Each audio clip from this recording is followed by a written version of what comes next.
बिस्मिल्लाहिर्रहमानिर्रहीम। अस्सलाम वालेकुम वरहमतुल्लाहि वबरकातुहू।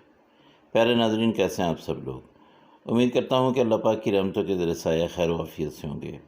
दोस्तों, आज मैं आप लोगों को ये बताऊँगा कि रेशेदार हलीम बनाने का तरीका क्या है। बीफ हलीम जो है वो जल्दी से कैसे बन जाती है, सब फार्मूले आपको बताऊँगा, सब सीक्रेट जो है वो आपके सामने शेयर करूँगा। इतनी मज़ेदार और ज़बरदस्त किस्म की हलीम जो है, आप लोग पहली बार भी अगर बना रहे हैं तो आप बना लेंगे। सबसे पहले आपने लेनी है दालें, और दालें जो है ये 4 होंगी: मसूर की दाल, मूंग की दाल, चने की दाल और माश की दाल। इसके साथ आपने ले लेने हैं चावल। ये सारे जो है तकरीबन आधा आधा कप मैंने लिया है। आधा कप मसूर की दाल है, आधा चने की दाल है, आधा जो है वो आधा कप ही माश की दाल है और आधा कप ही चावल है। बीफ मैंने यहाँ पे लिया है बोनलेस। अगर आप चाहें तो आप हड्डी वाला भी ले सकते हैं, लेकिन ये है कि बड़ी बोटियाँ रखनी हैं, बहुत छोटी बोटियाँ नहीं करनी है। दालों को मैंने रात भर के लिए भिगो दिया था अच्छी तरह धो के। उसके बाद अब मैं प्रेशर कुकर में जो है बीफ भी डाल दिया, इसके साथ यहाँ पे ये सारी दालें जो है डाल दी हैं। मसाले डालते हैं सबसे पहले। यहाँ पे मैं लाल मिर्च पाउडर लेता हूँ, ये तकरीबन 1 चम्मच होगा। उसके साथ जो है मैं यहाँ पे दड़ा मिर्च जो है ये भी 1 चम्मच ले रहा हूँ। धनिया पाउडर जो है ये भी 1 चम्मच ले रहा हूँ। ज़ीरा पाउडर जो है ये भी 1 चम्मच ले रहा हूँ। और सालन मसाला जो मैंने बना के रखा हुआ है ये भी तकरीबन 1 चम्मच ही लूँगा।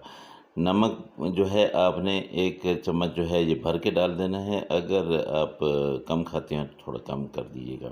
अच्छा, इसमें मैंने दलिया डाला है। दलिया जो है ये तकरीबन आधा कप है। ये दलिया ज़रूर डालिएगा। दलिया और चावल जो है ये आपके रेशे बनाते हैं।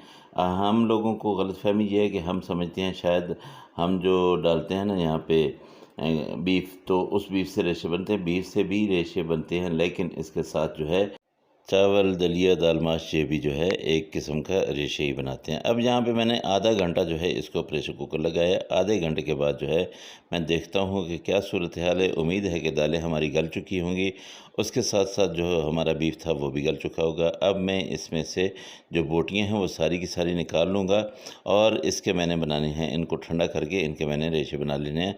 लेकिन इसके अलावा जो है बाकी जो दालें वगैरह हैं वो मैंने चढ़ा देनी है चूल्हे पे, ताकि ये पकती रहें। और इसको मैंने घोटना शुरू कर देना है। घोटना कैसे है ये भी मैं आपको तरीका बताता हूँ। सारे का सारा इसके अंदर जो भी बीफ है वो सारा आपने निकालना है अलग बर्तन में, और उसको जो है खुले बर्तन में दालों को डाल लेना है। फिर अब यहाँ पे ये देखिए, इसके अंदर जो भी बोटियाँ आपको नज़र आएँ वो आप निकाल लें। उसके बाद आपने ये घोटना लेना है। इसको घोटना भी कहते हैं, इसको दाल मलना भी कहते हैं। यह आपने लेके यहाँ पे आपने शुरू कर देना है घोटना, और अब इम्तिहान शुरू होता है आपका। हाँ, ये भी है कि कुछ लोग जो है इसको ब्लेंडर में ब्लेंड भी कर लेते हैं, लेकिन इसका मज़ा तब ये है, अच्छी हलीम बनाने का मज़ा तब आता है जब आप इसको घोटते हैं, क्योंकि हलीम जो है वो घोटने से ही होती है। आप अगर लाहौर के रहने वाले हैं तो आपको पता होगा कि भाटी गेट की जो हलीम है बहुत मशहूर है, और वहाँ पे सारी रात वो घोटते रहते हैं, तब जाके हलीम बनती है। अच्छा, यहाँ पे ये देखिए, इसको मैं घोटता भी रहूँगा और साथ में थोड़ी देर के लिए चम्मच भी चलाऊँगा, ताकि मेरे पास जो है ना मोटे पेंदे वाला बर्तन नहीं था, तो इसका नीचे लगने का ख़तरा है। दालें जो है ये बहुत जल्दी जो है नीचे लग जाती हैं, तो मैं चम्मच के साथ उनको एक बार जो है नीचे से खुरच लेता हूँ। फिर उसके बाद मैं अपना घोटना चलाना शुरू कर देता हूँ। अगर आप लोगों ने ब्लेंड किया है तो फिर तो आपकी बहुत जल्दी हलीम बन जाएगी। बस फिर आपने इसको अच्छी तरह से पका लेना, और पकाने के बाद इसके अंदर वो रेशे जो हमने गोश्त के बनाए थे वो आपने इसमें शामिल कर देने। दोस्तों, अगर आप लोगों को मेरी ये रेसिपी पसंद आ रही हो तो मेहरबानी करके मेरे चैनल को ज़रूर सब्सक्राइब कर लीजिएगा, और साथ में लगे बेल आइकॉन को ज़रूर दबा दीजिएगा, ताकि मेरी हर आने वाली वीडियो का नोटिफिकेशन जो है वो आप तक पहुंचता रहे। आपका और मेरा दोस्ती का ये रिश्ता जो है वो कायम दायम रहे, आपको अच्छी अच्छी वीडियोस मिलती रहे, और आप अच्छे अच्छे खाने बनाते रहें। अगर आप लोग एक शेफ़ हैं तो इंशाल्लाह आपको बहुत मदद मिलेगी, और अगर आप लोग यूट्यूब पे अपना कोई चैनल चला रहे हैं तो उसमें भी आपको बहुत ही ज़्यादा फ़ायदा होगा। रेशे जो हैं वो अब मैं डालने लगा हूँ। ये देखिए, छोटे छोटे बारीक बारीक मैंने रेशे कर लिए थे। अब इनको मैं डाल दूँगा और इसको मैं और अच्छी तरह पकाऊँगा।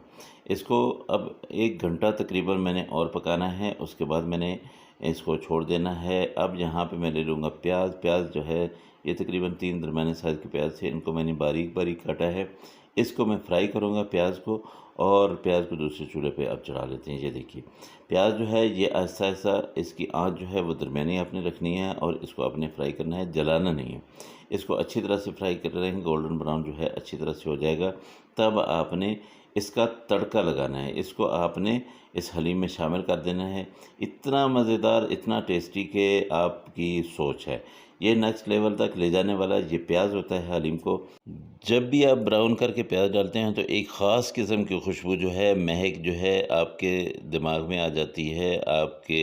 ये देखिए माशाल्लाह, ये अब मैंने चूल्हा बंद कर दिया है, और ये सारा प्याज जो है ये मैंने इसके ऊपर फेंक दिया है। और इसके अलावा मैं क्या करूँगा कि जहाँ पे मैंने ले लेनी है अदरक, और अदरक को लंबे लंबे पीस में कर लेना है, जुलियन पीस में, और इसको इसके ऊपर डाल देना है। छोटी छोटी सब्ज़ मिर्चें जो है ये भी लंबी लंबी काट लेनी है, ये भी डाल देनी है। माशाल्लाह ये देखिए ज़बरदस्त किस्म की मिसालेदार, ज़ायकेदार, रेशेदार सब कुछ इसमें शामिल है। इतनी ज़बरदस्त किस्म की ये हलीम बनी है कि दिल करता है अभी चम्मच लेके जो है मैं इसको खाना शुरू कर दूँ। थोड़ी सी हलीम आपने निकालनी है, और उसके ऊपर जो है नींबू छिड़क के आपने वो खाना है। और अगर एक चीज़ और इसमें डाल लीजिएगा, इसके ऊपर आपने थोड़ा सा चाट मसाला जो है वो लगा देना है, थोड़ा सा चाट मसाला डाल लेना है। फिर आप देखिए ये कितने मज़े की बनती है। तो मेरे अल्लाह की रहमतें, मेरे अल्लाह की नेमतें आप सब लोगों के घरों में बारिश की तरह बरसती रहे। मेरे वो दोस्त जो परेशान हाल हैं, अल्लाह पाक उनकी परेशानी को दूर करे।